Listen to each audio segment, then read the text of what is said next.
दोस्तों, रावण की सेना में एक ऐसा योद्धा था जो अत्यंत बलशाली और पराक्रमी था, जिस कारण उसका वध करना स्वयं देवताओं के लिए भी असंभव था।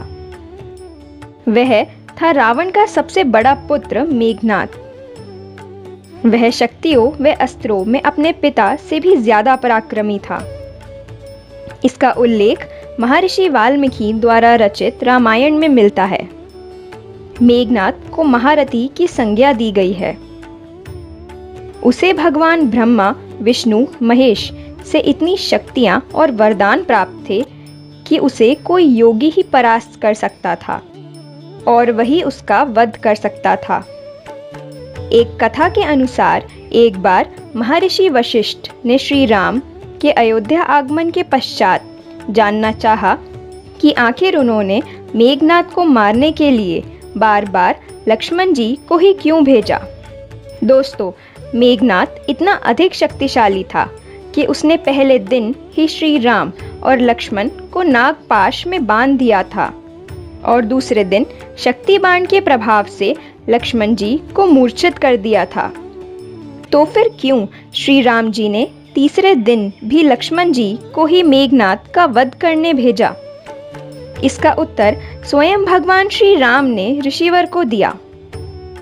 उन्होंने बताया कि मेघनाद को ऐसे वरदान प्राप्त थे कि वे स्वयं भी उसका वध नहीं कर सकते थे, क्योंकि उसका वध एक सन्यासी ही कर सकता था जिसने कई वर्षों तक कठिन तपस्या की हो और उस तपस्या की अग्नि में तपा हो।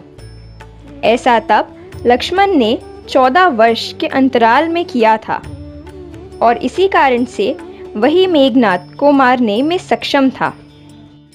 लक्ष्मण जी जब श्री राम जी के साथ 14 वर्ष के वनवास में गए थे, तब उन्होंने उर्मिला को अयोध्या में रहने का अनुरोध किया था।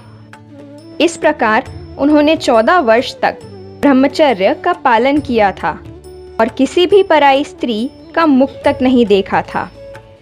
यहाँ तक कि वह जब माता सीता से भी बात करते थे तो हमेशा उनके चरणों को ही देखते थे। उन्होंने कभी माता सीता की ओर मुख ऊपर करके नहीं देखा था। इस प्रकार भगवान श्री राम और माता सीता की रक्षा के उद्देश्य से उन्होंने 14 वर्षों तक बिना नींद लिए दिन रात श्री राम और माता सीता की सुरक्षा की।